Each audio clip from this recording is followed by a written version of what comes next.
My name is Galen Dods. I finished Duke's Science and Society program in December of 2021, graduating with Master's in Bioethics and Science Policy, mostly with a focus in the bioethics side of things.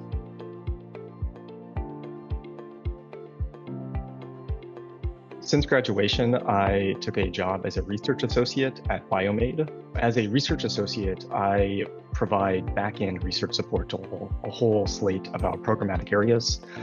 So we have programmatic verticals in technology innovation. We do work in education and workforce development. And then we also have a vertical on social responsibility.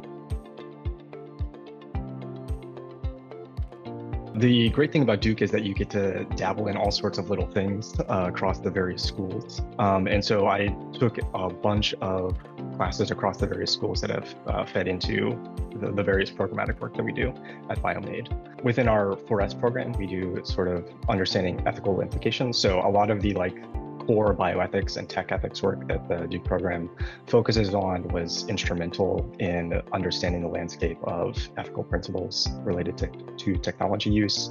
I had taken a couple of classes in the Stanford School of Public Policy on international orgs, international development, capacity building, all of which have been useful in talking about various international leaders and international organizations that we engaged with. And of course, there's this sort of science policy government engagement work. So we've responded to requests for information from the government. And so many of the classes around what are the processes that the government goes through, how does it collect information, how does it use that in a regulatory or rulemaking process have been instrumental. Before Duke, I had worked as a lab tech in academic synthetic biology.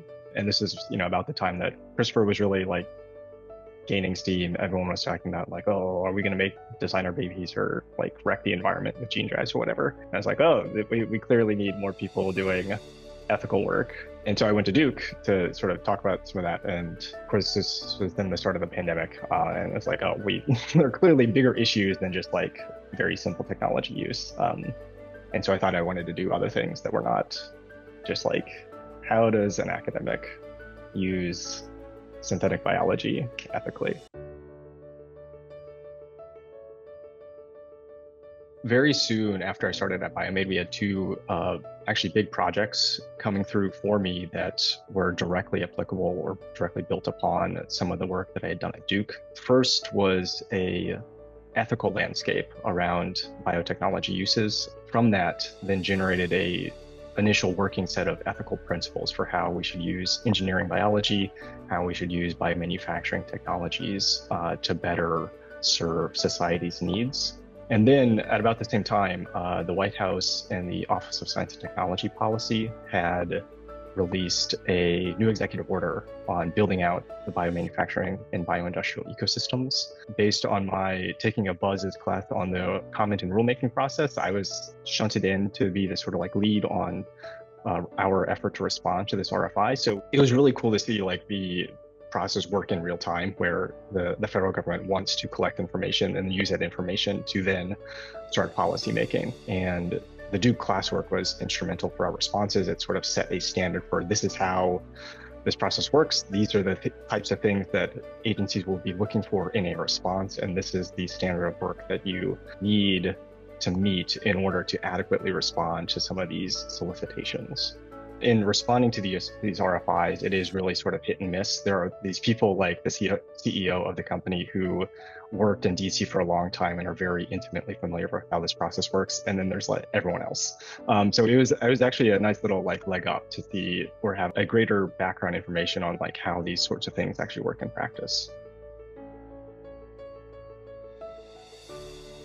I think there's two things that incoming MA students can do when entering at Duke. So the first is that the Duke program is really good about pulling in classes from all sorts of programs across Duke. So you can take classes in the School of Public Policy, the Law School, the School of Business, the Graduate School, any other schools or interdisciplinary programs or institutes, the whole plethora of things that Duke does. I was having to pull in little bits and pieces from all my different classes. So it's really instrumental in building this sort of cross-disciplinary education. And then the second thing is that Duke is really good about pulling in speakers and very high-profile speakers. This is the primary way that people socialize their ideas, tell you about the most cutting-edge things. Outside of DC, you're not going to get people talking like that anywhere else. And so, like, definitely make use of all the resources that are available at Duke.